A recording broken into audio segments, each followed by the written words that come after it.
L'Éternel, notre Dieu, nous a parlé à Horeb en disant, vous avez assez demeuré dans cette montagne, tournez-vous et partez. Allez à la montagne des Amoréens et dans tout le voisinage, dans la plaine sur la montagne, dans la vallée, dans le midi, sur la côte de la mer, au pays des Cananéens et au Liban, jusqu'au grand fleuve, au fleuve Euphrate. Voyez, j'ai mis le pays devant vous. Allez et prenez possession du pays que l'Éternel a donné à vos pères, Abraham, Isaac et Jacob, de donner à eux et à leur postérité après eux. Amen. Allons ici dans 1 Roi, chapitre 18.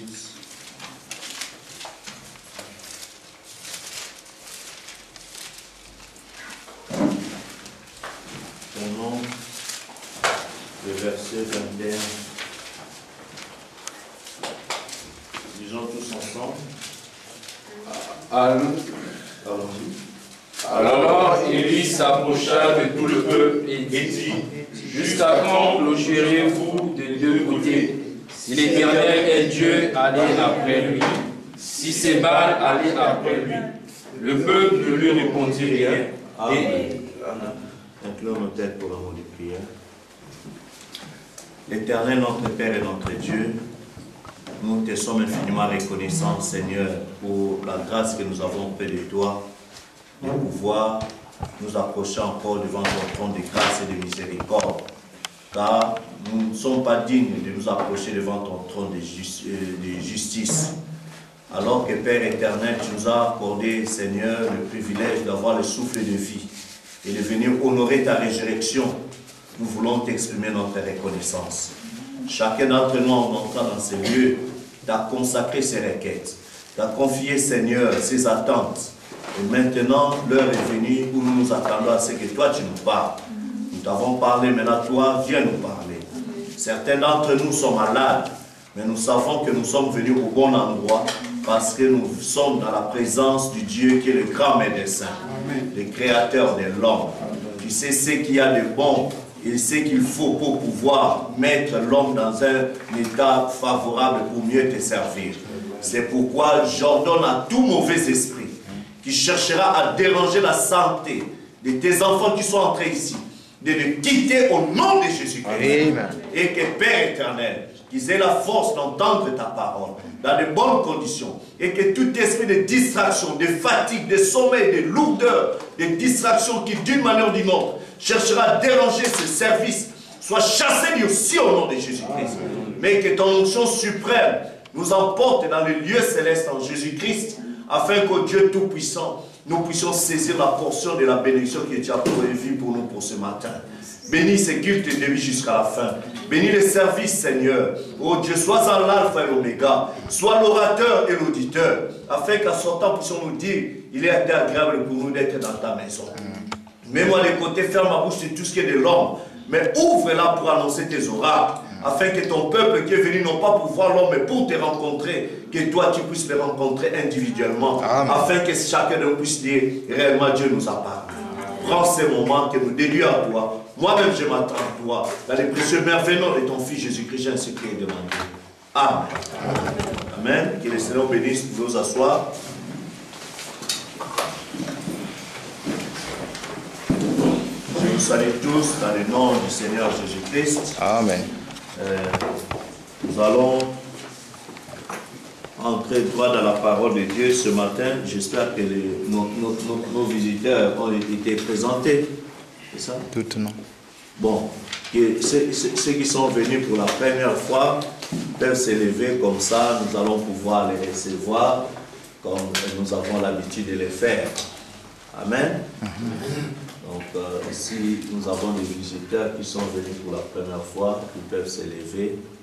Et donc j'espère que ceux qui sont là sont déjà venus. Ah, je vois ma soeur là-bas. Pouvez vous présenter, sœur? Oui, je suis la sœur Roger. La sœur? Roger.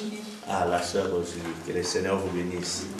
Vous êtes au Maroc? Non, je ne suis pas ici. Je suis venue juste pour... Ah, juste un petit temps. Que le Seigneur vous bénisse richement. Que Dieu vous bénisse. Vous pouvez vous asseoir.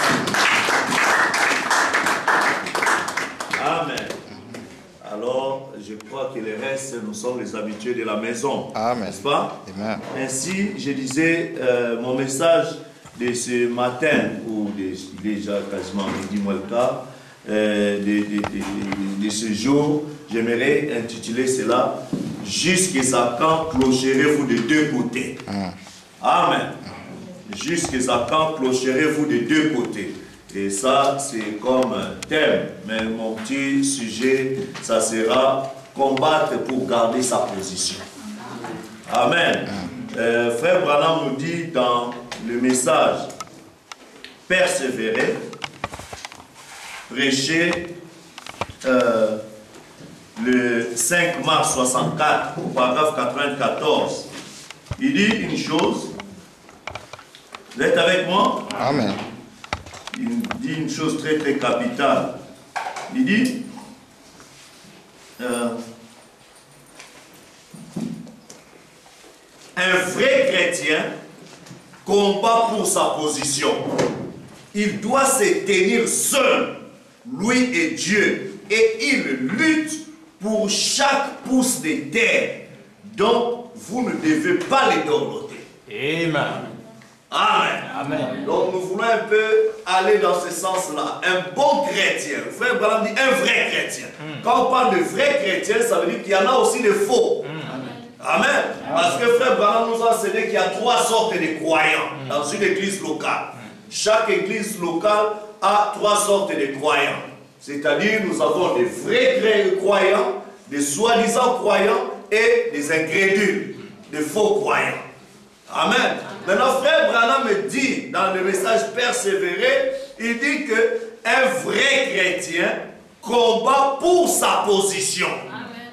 Quelqu'un peut dire Amen? Amen. Il doit se tenir seul, lui et Dieu. Et il lutte pour chaque pouce de terre. Donc, vous ne devez pas les dorloter. Amen. Je suis très content de faire suite au message que le pasteur nous a apporté sur le combat. Amen. Amen. Donc, frère Branham parle qu'un vrai chrétien doit combattre. Il combat pour sa position. Vous savez pourquoi? Parce que vous ne serez pas enlevé tant que vous n'aurez pas une foi correcte, tant que vous ne connaissez pas ce que vous êtes du côté position. Amen. Dans le message La foi parfaite, frère Branham dit, le jour où l'épouse connaîtra sa position, ça sera l'enlèvement. Disons Amen. Amen. Donc nous devons apprendre quelle est notre position. Et sachez que l'enlèvement dont nous croyons qu'il va avoir lieu, c'est un enlèvement à titre individuel. Alors comme c'est à titre individuel, chaque chrétien, chaque vrai chrétien combat. C'est un sujet de combat. Or le combat c'est une épreuve de force. Amen. Amen. Toi, tu as à dégager l'énergie et sache que tu vas aussi encaisser des coups de la part de l'adversaire. Amen. Amen. Et dans le message, l'Éden de Satan, comme j'aime bien le dire à l'église, c'est le dernier sermon que frère Branham a prêché au Branham Tabernacle.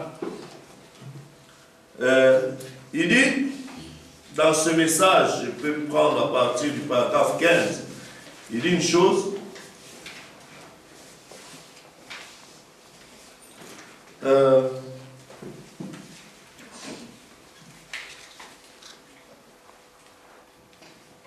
Alors, à partir du paragraphe 13, je dirais même, si vous permettez, il dit, je voulais vous parler de quelque chose, vous apporter quelque chose qui vous éclairerait sur la promesse de Dieu pour cet âge-ci. Amen. Amen. Vous voyez, quelque chose, non pas quelque chose que quelqu'un d'autre a été, ou à une autre époque, mais quelque chose, ces choses-là sont très bien. Il nous arrive à tous de parler de ces choses, mais j'ai pensé essayer, à l'aide des passages de l'écriture que j'ai noté ici, d'attirer votre attention. Vous êtes avec moi? Amen. Sur quelque chose qui pourrait vous éclairer, vous faire connaître, faire de vous un meilleur soldat sur les champs de bataille où vous combattez en ces moments. Amen. Amen. Donc un vrai chrétien est en train de combattre en ce moment. Vous dites Disons Amen. Et frère Branham veut nous aider à l'aide des Écritures de voir clair pour faire de nous un bon soldat dans les champs de bataille où nous combattons en ce moment. Amen. Si tu n'es pas dans le combat, ça veut dire que tu es déjà mort. Vous le savez? Un frère m'a dit en plein champ de bataille, il dit que la seule chose, c'est un militaire dans la Légion française là-bas, il dit que la seule chose qui peut t'aider à savoir que tu es en vie, c'est quand tu peux entendre les coups de balle qui passent. Ça veut dire que là tu es encore en vie. Mais si ça tire et que tu n'entends pas, sache que tu es déjà mort. Exact. Parce qu'il y a que les morts qui ne peuvent plus sentir des coups de balle. Si tu es en plein champ de bataille, tu entends des coups, ça tire, ça veut dire que tu es encore en vie. Amen. Tu dois prendre des précautions. Amen. Mais quand tu entends le coup et puis tu n'entends plus rien, sache que c'est toi qui es tombé. Exactement. Amen. Et il dit que faire de vous un meilleur soldat sur les champs de bataille où vous combattez en ce moment. Amen. Tu dois savoir dans ta vie sur quel point que tu es en train de combattre. Quelle est la chose qui t'empêche dans ton expérience chrétienne d'aller plus loin. Quand tu regardes la stature de l'homme parfait, chaque vertu compte pour te permettre d'avoir accès à l'enlèvement. Alors tu dois combattre pour récupérer chaque vertu. Tu dois savoir, je travaille sur quelle vertu en ce moment. Les tests et les épreuves qui m'arrivent, c'est pour développer en moi quelle vertu. C'est un combat. Et il dit, sur le champ de bataille, vous combattez en ce moment, afin d'apprendre les tactiques de l'ennemi. Pour que vous puissiez tout bloquer avant d'être touché. Voyez-vous, voilà l'essentiel. C'est d'apprendre à éviter les coups autant que possible. Amen. Amen.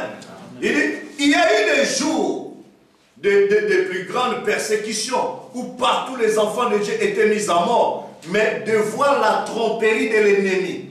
Jamais nous n'avons connu un jour comme celui où nous vivons maintenant. C'est les jours où la ruse et la tromperie sont plus fortes que jamais.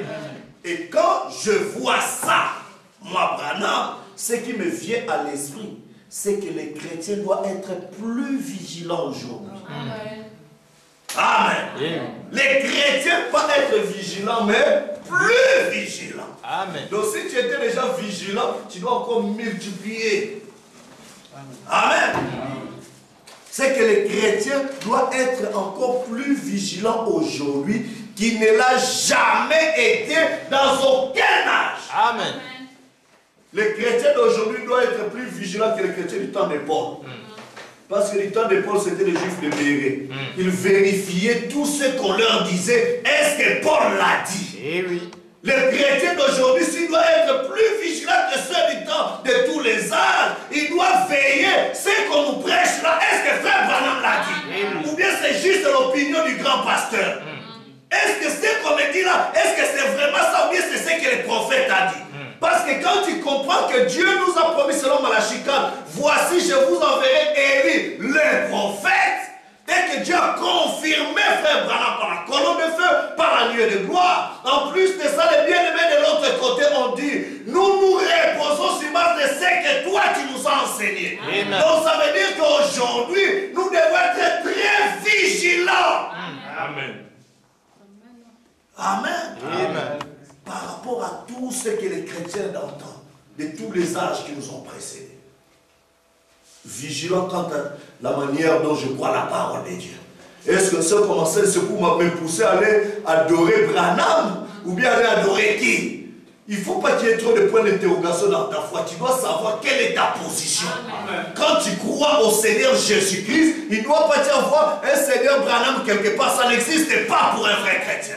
Un vrai chrétien sait que son Dieu, c'est le Seigneur Jésus-Christ. C'est Jésus de Nazareth qui a brisé les sceaux. C'est celui-là son Dieu. Quelqu'un peut dire Amen? Amen. Ça ne doit pas être un sujet et tout ça. Tu dois être très vigilant. Amen. Alors il dit, jamais nous n'avons connu un jour comme celui où nous vivons maintenant. Et tout ça. Et bon, si on remonte tout ça, il dit, c'est que les chrétiens doivent être plus vigilants aujourd'hui qu'il ne l'a jamais été dans aucun âge. Éden de Satan, paragraphe 14. Amen. Amen. Il dit, écoutez maintenant, bon, si on remonte à l'époque où on persécutait l'église, si un chrétien faisait une faute, on l'envoyait à la reine et on le donnait en pâture au lion, ou quelque chose du genre. Quand on découvrait qu'il était chrétien et qu'il le confessait, mais son âme était sauvée parce qu'il était un croyant en Dieu.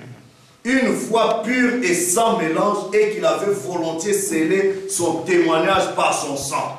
Alors que les veines laissaient s'écouler et les déchirures de son corps, que le sang s'en répandait, il laissait monter ses cris avec une foi si loyale. Il disait, reçois mon esprit Seigneur Jésus. Mais maintenant, Amen. Amen. La ruse du diable maintenant, c'est de faire croire aux gens qu'ils sont chrétiens alors qu'ils ne le sont pas. Amen. Est-ce que vous comprenez? Amen. La ruse du diable aujourd'hui, c'est de te faire croire que tu es chrétien alors que tu ne l'es pas. Amen. Il arrive à te convaincre, c'est bon. Tu es déjà dans tel tabernacle, tu es dans ceci tabernacle, dans cela tabernacle. C'est bon pour toi, l'enlèvement est garanti. Ça, c'est ça la ruse du diable.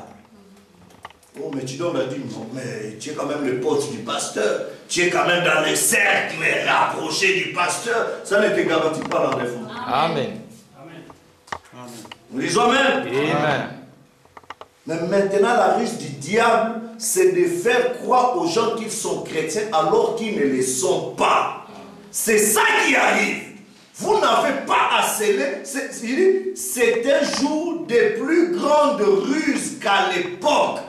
Alors qu'il fallait sceller son témoignage en y laissant sa vie, le diable a tendu tous les pièges les plus subtils. C'est un trompeur. Amen. Amen. Et Jésus nous a dit dans Matthieu 24, c'est qu'il en serait du jour où nous vivons, les jours les plus trompeurs qu'il y ait jamais eu. Tellement proche que cela séduirait même les élus de Dieu, s'il lui était possible de les séduire. Amen. Amen.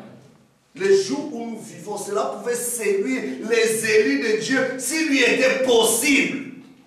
C'est très fort ça. Eh oui. Hein? Amen. Vous voulez savoir comment on peut séduire un peu les élus de Dieu s'il était possible? S'il était possible. Frère Branham dit, dans le message, l'exposé des 7 âges de l'Église, à la page 161, dernier paragraphe, il prend Matthieu 27, 21 à 23. Parce que Matthieu 24, vous savez ce qui se passe? Les faux oins qui pourront séduire les élus de Dieu s'il lui était possible. Vous savez où est-ce qu'il les a identifiés? C'est dans Matthieu 7, 21 à 23. Qu'est-ce que Matthieu 7 dit là-bas? Ceux qui me disent Seigneur, Seigneur, n'entreront pas tous dans le royaume des cieux. Vous êtes avec moi? Amen. Mais seulement celui qui fait la volonté de mon Père qui est dans les cieux. Amen. La volonté de Dieu, c'est obéir à sa part. Amen. Au message de l'heure. Amen. Amen. Plusieurs me diront en ces jours-là. Quel est ce jour? Jour du jugement de l'homme. Vous êtes avec moi? Amen. Seigneur, Seigneur, n'avons-nous pas prophétisé par ton nom? Hein? Il y a des dons de prophétie, non? N'avons-nous pas chassé des démons? S'il vous plaît. Aujourd'hui, on commence à mettre ça dans le compte du 3e pot. Ah, tel ministre, il pose les mains de guérison, miracle en cascade. Vraiment, c'est un homme. Vraiment, n'a rien à dire. Ça, c'est Dieu. N'est-ce pas? Amen. S'il était possible, même les élus. Frère Branham dit le faux ouin là. C'est comme la colombe et le corbeau étaient dans le même perchoir dans l'arche. Est-ce que vous comprenez? Or, l'arche, c'est le message. Est-ce que vous comprenez? Pas dehors de l'arche. Non. Dans l'arche. Dans ceux qui ont dit, nous croyons au prophète Noé. Est-ce que vous comprenez? Nous sommes entrés dans l'arche du message. Nos frères sont entrés dans l'arche du message. avec l'apparence, avec des brochures. Pire encore, ils font même des miracles, ils ont même chassé les démons, ils ont même prophétisé. Et c'est exact. Vous êtes avec moi? Amen. Vous voulez connaître la suite? Amen. Plusieurs me diront ce jour-là, Seigneur, Seigneur, n'avons-nous pas prophétisé par ton nom? N'avons-nous pas chassé des démons par ton nom? Et n'avons-nous pas fait beaucoup de miracles par ton nom? Et n'avons-nous pas... il dit, alors je leur dirai ouvertement, je ne vous ai jamais connu. Retirez-vous de moi, vous qui commettiez l'iniquité. Amen. Amen. Or, dans les derniers jours, la Bible dit dans Matthieu 24, la charité du plus grand nombre se refroidira. Ah, pourquoi? Parce que l'iniquité va s'accroître et la charité du plus grand nombre. J'aimerais attirer votre attention que l'iniquité est différente de l'ignorance. Amen. L'ignorance, c'est quelqu'un qui ne nous connaît pas. Il fait des choses par ignorance. Mais nous vivons les temps où la connaissance augmentera selon Daniel. Amen. Amen. Les mystères seront révélés. Les gens connaîtront la vérité. Maintenant, l'iniquité, tu sais ce qu'il faut faire, mais à cause des intérêts quelconques, tu refuses de faire ce qui est juste. L'iniquité du plus grand nombre se refroidira. C'est ce qui va s'accroître, c'est la charité qui va se refroidir. Or, la charité, c'est la vertu qui se trouve dans la pierre fêtière. Vous avez remarqué? Amen. La dernière vertu dans la pierre fêtière, c'est la charité. L'amour divin. Sans la charité, l'amour parfait, tu ne peux pas entrer de l'autre côté. Est-ce que vous vous souvenez? C'est ça qu'on a dit à frère Branham, n'est-ce pas? Amen. Ici, c'est l'amour parfait. Maintenant, quand il n'y a pas l'amour parfait, on dit alors, c'est compliqué. Parce qu'il faut l'amour parfait pour pouvoir entrer de l'autre côté. Amen. C'est votre truc.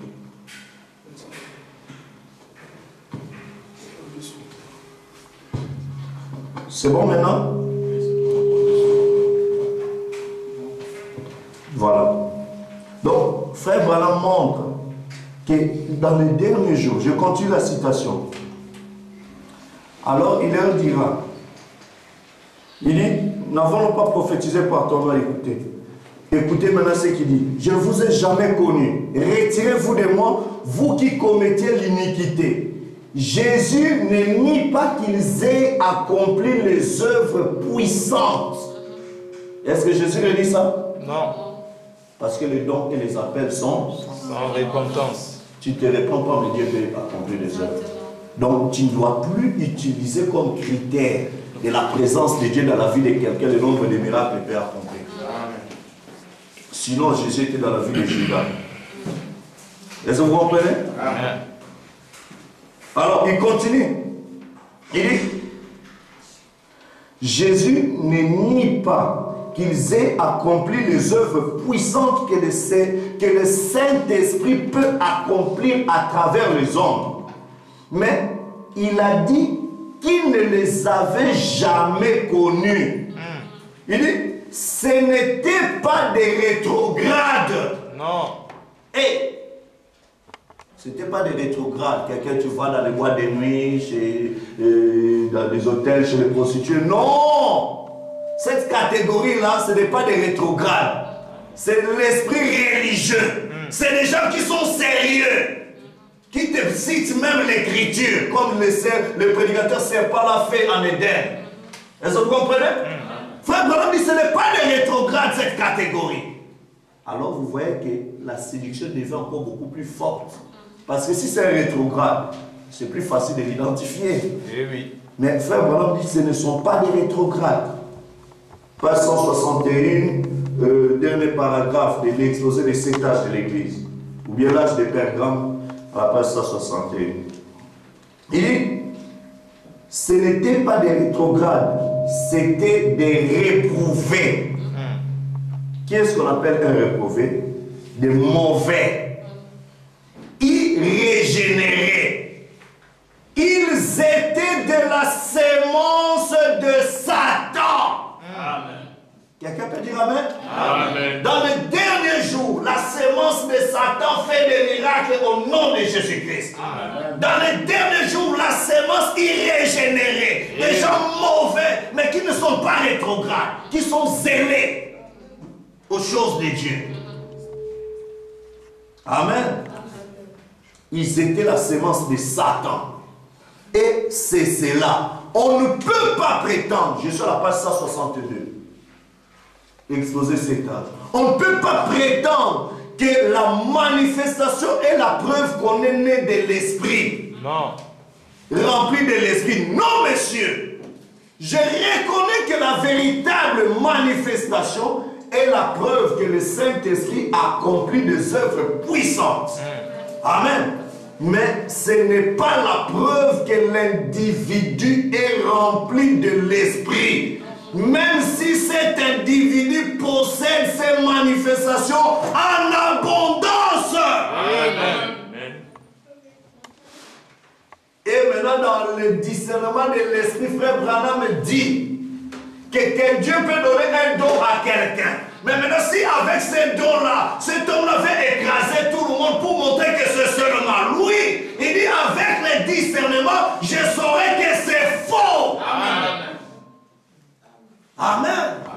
Donc nous devons discerner l'esprit qui est en train d'agir dans quelqu'un. Parce que nous devons connaître notre position.